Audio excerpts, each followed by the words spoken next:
Trump keeping options open as Republican feud rages.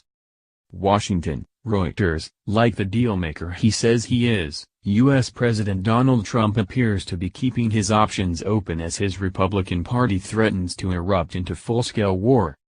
On Monday, almost immediately after saying he empathized with the effort by his former strategist Steve Bannon to back challenges against Republican senators in next year's congressional elections, Trump stood with Senate Majority Leader Mitch McConnell, pledging party unity and saying they were fighting for the same thing.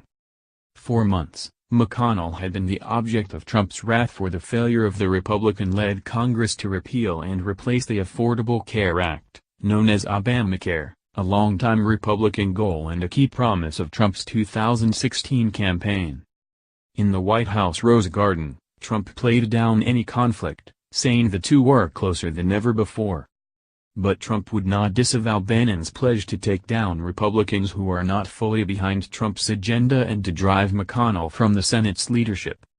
Bannon, who helped mastermind Trump's election campaign but left the White House in August, appeared at a gathering of conservative activists on Saturday and declared, "Right now, it's a season of war against a GOP establishment." In comments directed at McConnell, Bannon told the gathering, up on Capitol Hill, "It's like the Ides of March. They're just looking to find out who is going to be Brutus to your Julius Caesar." Brutus, once an ally of Caesar, was among the assassins of the Roman leader on the Ides of March in 44 BC. Working with well-funded outside political groups, Bannon is encouraging anti-establishment candidates to challenge Republican incumbents in the party's nominating races for the 2018 elections, in which all the seats in the House of Representatives and a third of the Senate are up for election. Republican leaders, such as McConnell, worry that the anti-establishment candidates might be less palatable to general election voters and cause Republicans to lose their majority in the Senate and possibly also the House. "Not going to blame myself."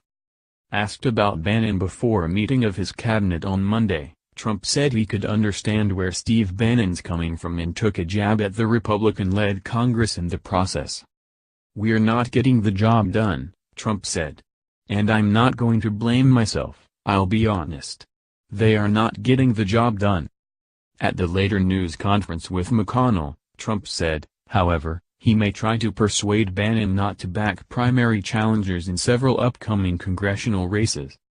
"Steve is doing what Steve thinks is the right thing," Trump said. "Some of the people that he may be looking at, challenging, I'm going to see if we talk him out of that, because frankly, they're great people." Still, when McConnell went further, criticizing Bannon for favoring fringe candidates who cannot appeal to a broader electorate, Trump was noticeably silent. Trump is still stinging from his decision to support the Republican incumbent in the recent Alabama Senate primary, Luther Strange, at McConnell's behest. Strange was beaten handily by arch-conservative Roy Moore, the challenger backed by Bannon. While it has been unusual for a president to support a primary challenger in his own party, Trump has signaled he may be willing to do so in states such as Arizona, where Senator Jeff Flake, up for re-election next year, has been critical of the White House. Additional reporting by Doyi Nekiaku, editing by Karin Bohan and Peter Cooney.